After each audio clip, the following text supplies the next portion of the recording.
မင်္ဂလာပါကျွန်တော်ကတော့အခုကမ္ဘောဒီးယားရဲ့ local market ခေါ်မှာပေါ့နော်အဲ့နာကကျွန်တော်ဗမာထမင်းဆိုင်လေးကိုပေါ့ထမင်းနဲ့ဟင်းနဲ့ရောင်းတဲ့နေရာလေးကိုရောက်ရှိနေတာဖြစ်ပါတယ်ကျွန်တော်မိသားစုစားပြမှာဖြစ်ပါတယ်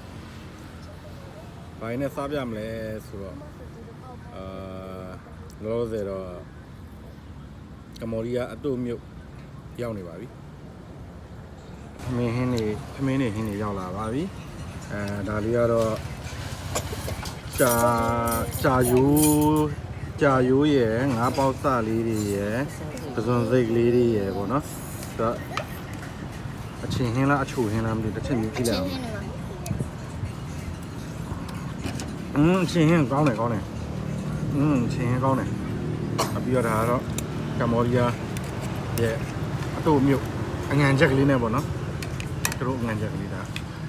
တော့ကလေးတွေကြိုက်ပေါ့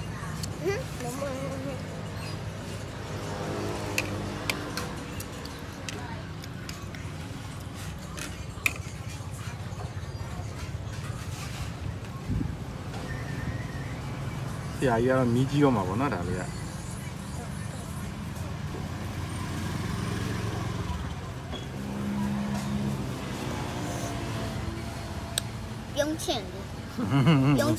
ပြုံးချင်လေးကောင်းနော်